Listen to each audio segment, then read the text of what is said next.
Sorry for your trouble. Okay, right, here we go. I'll tell you one thing, I wouldn't shave my head or dye my hair for anybody except Gill Waters. She is an absolutely amazing woman altogether. She's put so much hard work into this Shave or Die campaign. I set up Shave or Die 3 years ago because I wanted to raise money for the Irish Cancer Society.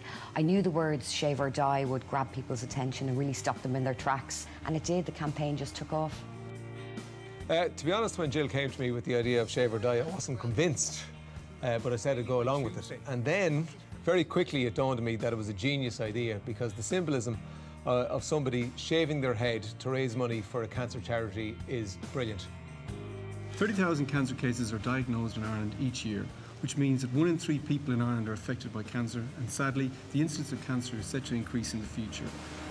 The Irish Cancer Society relies totally on voluntary donations to deliver its services and to fund its research.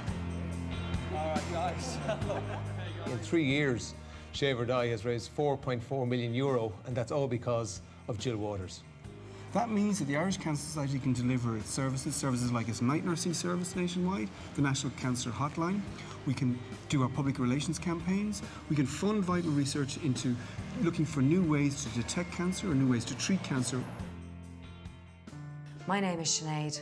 I was diagnosed with breast cancer in January 2011.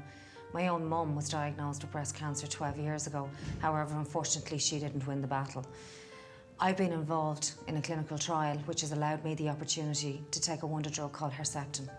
I stand here today a survivor of cancer because of that drug. Without research into cancer and the provision of these types of drugs, people won't survive. And we need to keep focusing on that research in the future so people like me can be standing here today with a positive story to tell. My name is Adrian Copeland, and my wife Anne passed away just a year ago. At the time of her illness, as the weeks were approaching her death, we needed the service of the night nurses. People describe them as nurses. I describe them as angels. They helped us an awful lot right through those last few weeks. You know, if my time comes like that, I hope people like that will be around for me.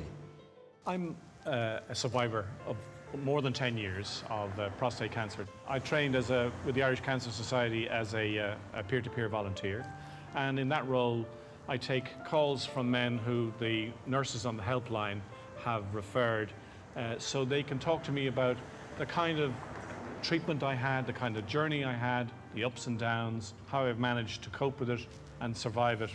You know, 10 years is not bad. I may have another few years in me yet. Just knowing the money raised by Shave or Die helps those directly affected by cancer is brilliant. My aim is just to make it bigger and better every single year and raise as much money for the Irish Cancer Society.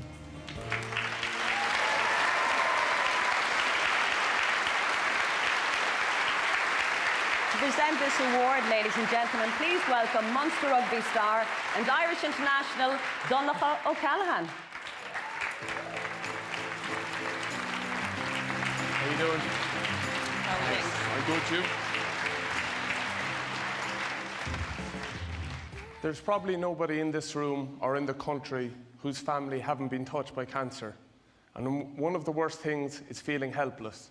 But with the Shave or Die campaign, you've given us all a simple and fun way of doing something.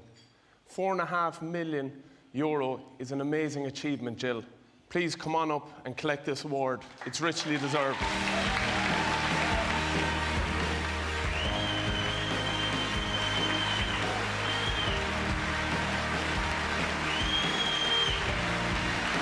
Congrats, Gill. Well done. Congratulations. Thank you. Well done. Here you go. It's a fair bit of weight in it. Fierce weight. Do you know what? Let him hold that. Yeah. Yes.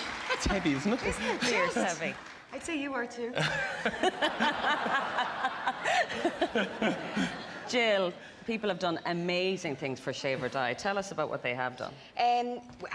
This year alone now we've had 18,000 events around the country, and like every single one of them are extraordinary, really. Like people just go to such an enormous effort to create their own events because it's all about people kind of organising the events themselves.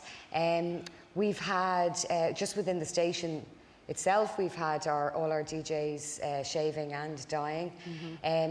we do a kind of a world record on the Ray D'Arcy show every year, and lots of people join us for that, and there might be some...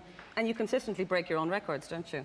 They've been new records every year, so there was shaving heads with 1 barber, 10 barbers, and then they replicated the Irish flag with heads dyed this year. So people join us who they may be going through or just about to go through chemo, and rather than kind of chemo getting their hair, they join us and they shave it off themselves. It must be tremendously empowering. Yeah, they're fantastic. Donncha, you're well known for your own beauty routines, beauty rituals. All untrue. I don't know, I'm looking at the colour of you. It is September. We've had a terrible summer.